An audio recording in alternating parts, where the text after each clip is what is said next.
రెంజర్ల రాజేష్ గారు కూడా ఒక దాని గురించి పోరాడుతూ ఉంటారు. అసలు ఎందుకు ఈ పోరాటం? కనబడితే స్పందించే గుణం మా డిఎన్ఏ ఉంటుంది. కానీ మన తెలుగు రాష్ట్రంలో తన మీద ఎక్కువ వ్యతిరేకత ఉంది. కారం చెడు చుండూరులో మాలమాదిగానే ఈ డిస్క్రిమినేషన్ మీద ఊచకోత కోసినప్పుడు మీ బ్లడ్ లోనే ఉంది అన్నారు కదా. సో అంబేద్కర్ గారిని ఇన్స్పిరేషన్ తీసుకొని మీరు ఆయన అడుగు జాడల్లో వెళ్ళాలని అనుకుంటున్నారు. డోంట్ ఫర్గెట్ ఆ డిస్క్రిమినేషన్ సమాజానికి నాయకులు వాళ్ళు వాళ్ళ సమస్యలు నా దగ్గరకు తీసుకుని వస్తారు, మీ దగ్గర తీసుకుంటారు. విప్రోలో జాబ్ చేసే అమ్మాయి అబ్బాయి ఊళ్ళో పెళ్లి చేసుకున్నామని పోతే పంతులు గారు ఉంటే మీరు ఎస్సీలు,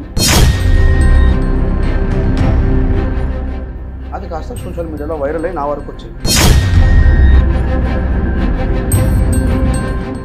కానీ ఇవన్నీ ఇప్పటికీ జరుగుతున్నాయి అంటారా?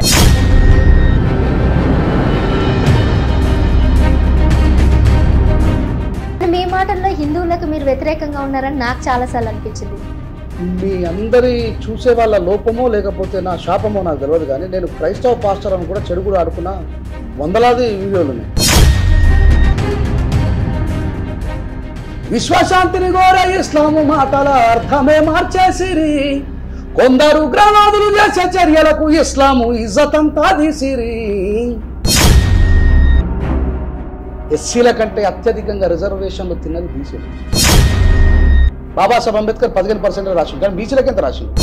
బీసీల నోట్లో మట్టి కొట్టిన వాడు నెహ్రూ. ఇప్పుడు వాళ్ళు 69% కావాలని డిమాండ్ 100%లో 90 కావాలని నేను కూడా డిమాండ్ చేస్తున్నా బీసీలకు. మేము బీసీ ప్రజల రిజర్వేషన్ అడ్డుకునే మూర్ఖులం కాదు.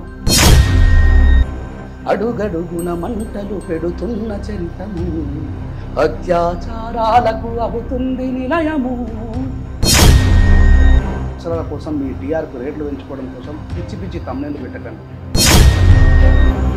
జర్నలిజం మీద మనుషులకు నమ్మకం పోతుంది.